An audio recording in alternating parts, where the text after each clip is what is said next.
Alright, I'm going to keep this video intro very short and very brief, while also giving you guys a explanation as to why this will be an unprofessional but still informative tutorial SBR video. Now, I'm recording this video at 2 a.m. Today's my birthday, February 11th. I just turned 20 years old, and I'm probably going to be yawning throughout the video because, again, it's like 2 a.m. So I pre-recorded the gameplay in this video so that way I won't have to focus on racing seriously while I'm commentating, and I'm going to talk over the things that I do to explain why I do them in SBR. So sit back, pretty much turn up your headphones, pay attention, get your notes out, and by the time you're done watching this video, you will understand the most basic fundamentals and even a lot of the pro strats here and how to pretty much go fast in the SBR. Now, this is going to be pretty much one take while I'm recording, so let's go ahead and do this. Now, you guys can see right here, I'm getting a boost off of a character. Me getting that boost is what we call essentially the slipstream mechanic. So when you run behind a character for a long enough time that you can essentially get a slipstream and you'll end up boosting. Now, if somebody is already boosting and you end up going behind them, then you can actually get a Chaos Emerald prompt on your screen, and you can press whatever prompt button it is on the top of your screen to boost even faster. Now, what you saw right there just now was a Chaos Shift. Chaos Shift is something that you get in the bottom left corner of your character's meter after running for a certain amount of time, gaining a certain amount of speed. You can also get it by attacking enemies, you can get it by hitting a checkpoint, or you can also get it by doing a perfect landing. So once you build up enough of your meter, I believe it's either level 2 of your special meter or maximum level, then you can actually use a Chaos Shift. And Chaos Shifts, they do a lot of different things in the levels. Like the one that I used earlier, it created a shortcut opening so I could take a dash pad on the air route and come down and get a perfect landing to keep my speed going fast there. And that's what Chaos Shift kind of does. It has ultimate different effects. Like sometimes you can block a path off for somebody who is way ahead of you, that way they can't take a shortcut. And yeah, that's kind of how you should look at Chaos Control, or Chaos Shift I should say, is the proper mechanical name for that implemented feature. Now, this next stage that I'm going to run here for you is going to be a great stage to demonstrate the concept of keeping your momentum. Momentum is pretty much non-explanatory. This is a very downhill based kind of stage, so you'll see me spin dashing quite a lot here, trying to build up as much momentum, if you will, as much as possible. And reason being is because in SBR, if you guys have ever played any other Sonic fan-made game like Sonic Encore, Sonic GT, or some of the mods that you probably implemented in Sonic Frontiers for your PCs, you'll realize that momentum is going to pretty much essentially keep you going faster or maintaining a current speed. That is the concept in SBR, as well as this multiplayer racing game pretty much really praises momentum a lot. So downhill or down any slope that you come across, you're always going to want to spin dash, and then as soon as you get to another flat terrain surface and the hill ends, you want to tuck out of your spin dash and just go back to running. So that way your character carries all the momentum from the spin dash generated into your default running speed, and that way you can maintain your speed and go pretty fast and also accelerate. So remember, when you're going downhill, tuck and roll, and then whenever you get off of that roll, you just go back to a running. You'll see me do it here in City Escape here as well. You see how I go to running from that flat slope there, and then I go back to spin dashing. That is to ultimately maintain and keep my speed from the spin dash to transfer it over to my running animation. So this is a good example right here in City Escape. If you jump across the boost pads that I just did right there, and you jump too high and homing attack too far, then your camera will get stuck here. Just simply run back and hit an enemy like I did there, and your camera can go back to being fixed. Again, that happens quite a lot in City Escape. When you're trying to do these speedrunning strats, your camera can get bugged. Only way to fix it is to hit an enemy and or try to find a bottomless pit to pretty much just kill yourself, so that way you can respawn and reset your camera. But just keep in mind in City Escape that that happens quite often. So you can have a friend attack you. You could have an enemy shoot you with their gun, or just stuff like that. Now, trying to keep a close eye on the routes that I'm taking here in the stages as well, as I can't really cover everything as I'm speaking about the game mechanics. Because while I'm speaking about the game mechanics, you might miss in the video, listening to my voice so deeply in thought there, that I am taking a couple of different like routes here, very shortcutty kind of routes. So just try to keep that into accord, as I will try to explain some of the routes that I'm taking here. But if I'm caught off guard explaining a basic mechanic and I'm not able to get to explaining the reason why I'm taking a different route in the stage, then just try to pay attention on your own as far as noting where I go, so you can also implement that as well into your run and you can go as fast as possible. Now, I believe this is the end of City Escape here. So for the next stage, this is going to be pretty much just another concept stage for spin dashing. I think this is a special stage, so yeah, I can't really get into the next mechanic that I want to talk about until I see a stage in the video that is going to revolve a lot of airtime, because the next topic that I want to talk about is hang time. And so that way you guys can understand what that means. You can understand about the P-roll or perfect landing, and how to do it, when to recognize it, and stuff like that. So for this race, I'm going to pretty much just talk about how to, I guess, go fast here. And speaking of fast, my buddy Knox right there just ended up passing me in a freaking single frame right there by holding his spin dash a lot longer than I did. That just goes with stage memory and confidence within your ability to remember a stage layout and pretty much execute any sharp turns or implement other mechanical kind of routes and things you could do to save faster. So Knox ended up going a lot faster than me there because of his memory of the stage, his exposure to it, and just the overall confidence in holding his spin dash for so long that he carried it all the way to that last curve there. So shout out to you, Knox, man. I don't think I could have beat you in this race if I wanted to. I still got a long way to go. But yeah.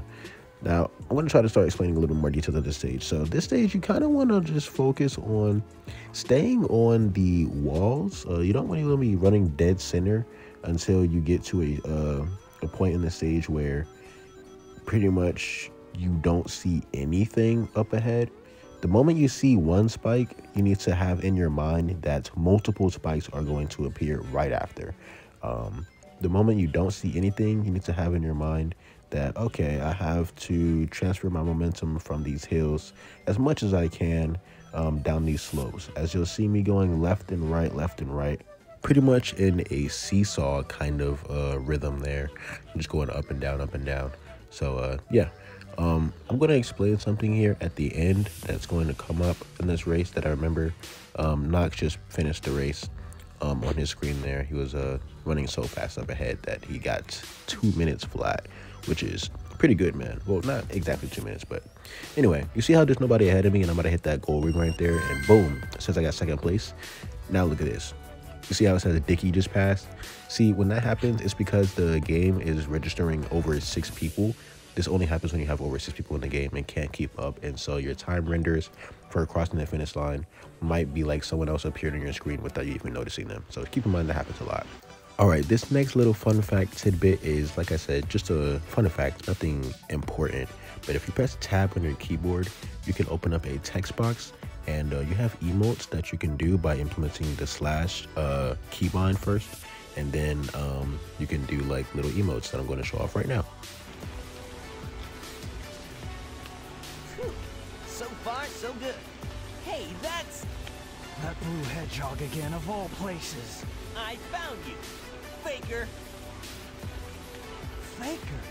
I think you're the fake hedgehog around here. You're comparing yourself to me? Huh? You're not even good enough to be my... I'll make you eat those words. Alright, so those were the emotes. Just want to mention before I get into the next bit here, if you're doing those SA2 lines, specifically from Sonic and Shadow and Green Forest, you need to interrupt Shadow's line there with Sonic's last dialogue, as well, pretty much any hardcore Sonic fan will know why Sonic pretty much interrupts Shadow there, but you just got to do it. Anyway, this is a Mario Kart stage. I'm not really going to get too I guess critical and like explaining the details of routes you should take in a Mario Kart stage. If you've never played Mario Kart, I am so sorry for your childhood, but they've had over 8 different games and they have a lot of remade levels within each of those games, just reimagined. So just keep in mind that they have Mario Kart stages in this game, and that is not really a main focus I'm going to focus on.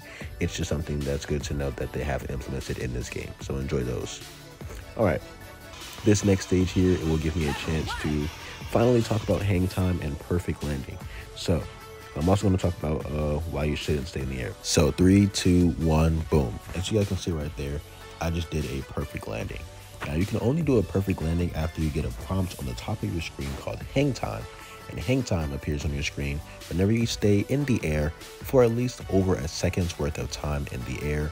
Then you will get the prompt on the top of your screen called hang time, and that will give you the notification or indication that whenever you get close to the next ground surface, before you land on the ground, you can tap your spin dash button and you will go into a perfect roll, and you'll see these little sparks come out your character. I can see these little blue auras coming out of me, and that's pretty much indicating that I just did a perfect roll. Perfect rolls are going to keep all the momentum that you have gathered thus far and transfer it to a roll, which will keep you going the same speed, if not faster, than what you initially had before staying in the air for over a second's worth of time.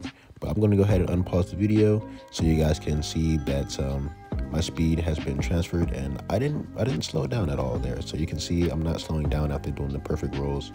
And yeah, you can also mess up your perfect roll if you do it too early. You'll just come into a default spin dash, which will ultimately slow you down. So you want to discipline that perfect landing time as much as possible right before you hit the ground there. But I'm going to pause the video right about here is where I'm going to talk about what you need to do on a rail in order to keep your speed going. Now, the most ideal thing to do when you're on a rail is to, once you have gathered enough momentum, you want to hold whichever crouch button it is for your keybind. You want to hold that button down. Keep in mind when you're holding this button down, there is no character animation for crouching. The only way to know you're crouching is if the prompt that says crouch on your screen no longer appears. That lets you know that you're holding your crouch button.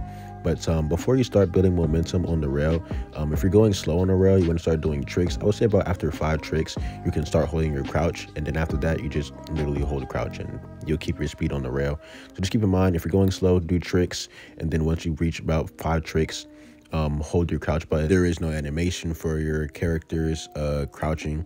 So yeah, pretty much that's all you need to know for the rails. And I'm going to unpause the video now. Alright, so for the remainder of Crisis City, I'm just going to pretty much explain the routes that I attempt to go for. Not really much else I can explain in this level here. So I'm going to go ahead and just explain what I'm doing and why I'm going for stuff like this.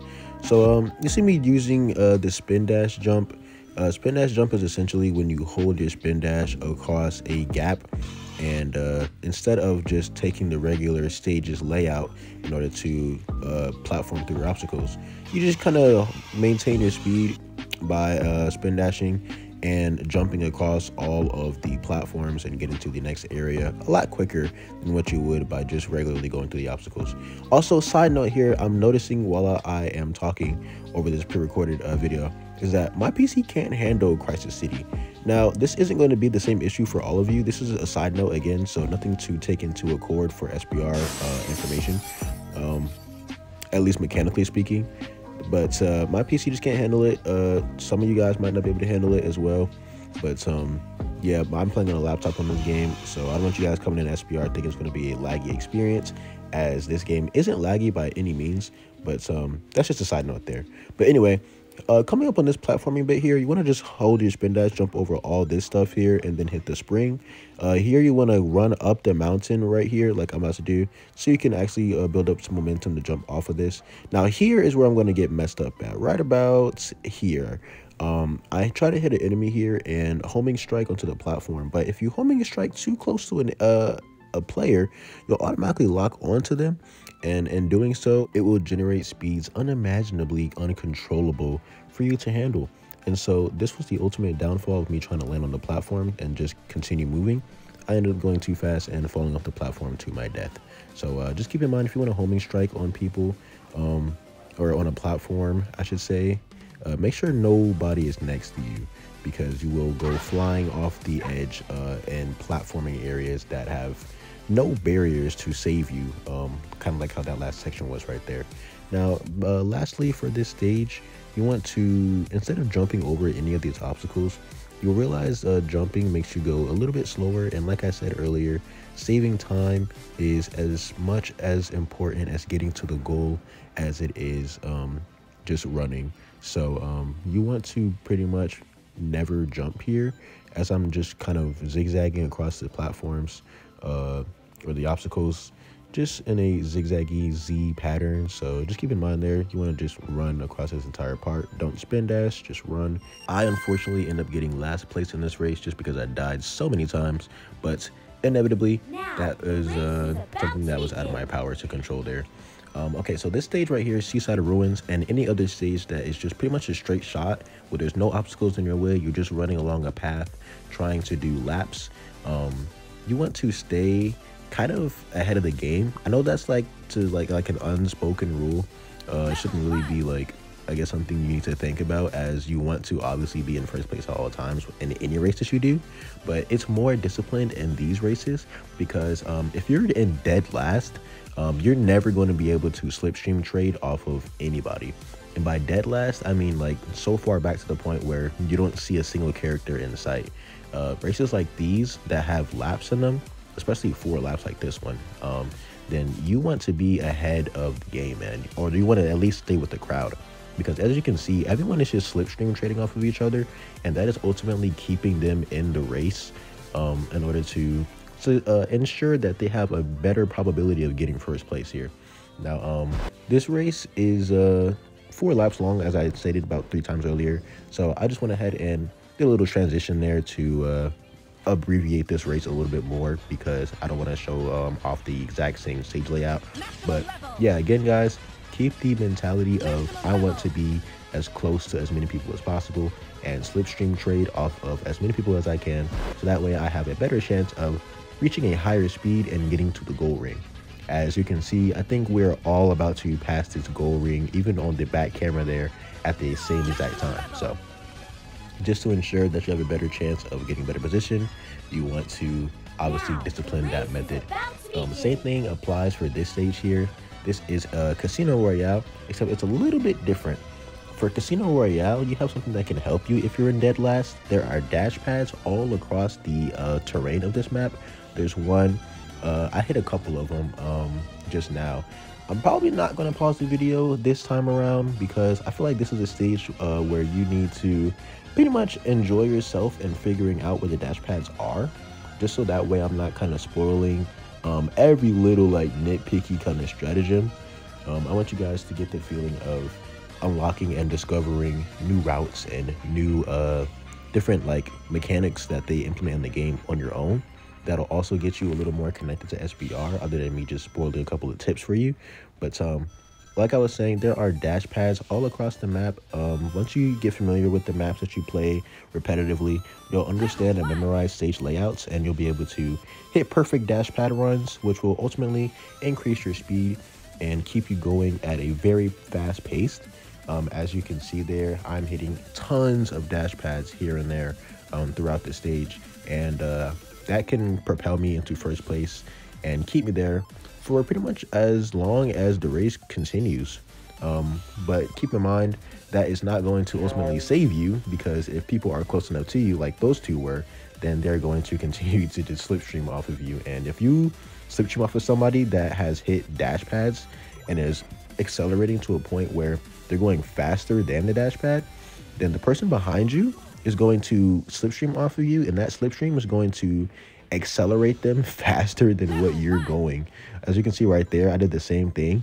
They hit dash pads, but I slipstream off of them, so I carried their momentum dash pad and incorporated my my actual slipstream speed into that, which ultimately is the reason why I won that race right there.